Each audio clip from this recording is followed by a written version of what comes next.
I'd like to go across to you. Yes, Joachim. Well, Hans-Dietrich Genscher has it. You can read it. You can listen to it in the internet. I mean, there's no doubt about it that these assurances were given, and the documents are available, and they've been consulted by God knows how many professors by now.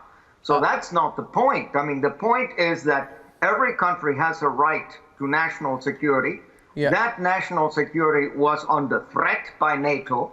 And what else is, if you flood the country with weapons and you train the army, the French, the Germans, the British were training the Ukrainians, Yes. and against whom? Of course, against Russia. And Russia had every reason to feel threatened. And by the way, Article 2, Paragraph 4 of the UN Charter prohibits not only the use of force, but it also prohibits the threat of the use of force. It prohibits the provocation. And that's where the problem lies. Alfred, please. Joachim would like to respond. Yes, Joachim, please do. Then I will make my point after that. If an American allows that a German is responding, okay. There were no promises. 1991, we were discussing about Germany, about German reunification, not about expansion of NATO towards the East. The real case has been, for me, 2007, 2008, and who was responsible for this invitation of Ukraine to join NATO. Not the Europeans at all, but only the US. It was Obama.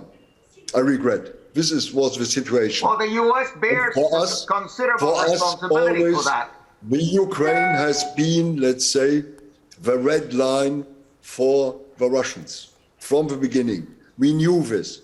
And our idea, since, let's say, all the time I was in government, was, let's say, a non-aligned Ukraine as a bridge between West and East. We associated towards the European Union and towards the Eastern economic sphere. This was our idea during the whole time. But I come back to what Arnav has been developing. He is right. Zelensky is extremely courageous here, but he has been asking for direct talks from the beginning to Putin. And it's true, within the Ukrainian political sphere, there are others actually more reluctant to discuss with the Russians. Yeah. For example, I listened yesterday evening to the mayor of Kiev, former box world champion. And he was even more reluctant towards certain goals of Zelensky. By the way, he was asking to negotiate in Berlin. It's his second home city. But therefore, I think I welcome this idea of Zelensky towards India. But this would mean, let's call it an end of the classical Indian non-alignment.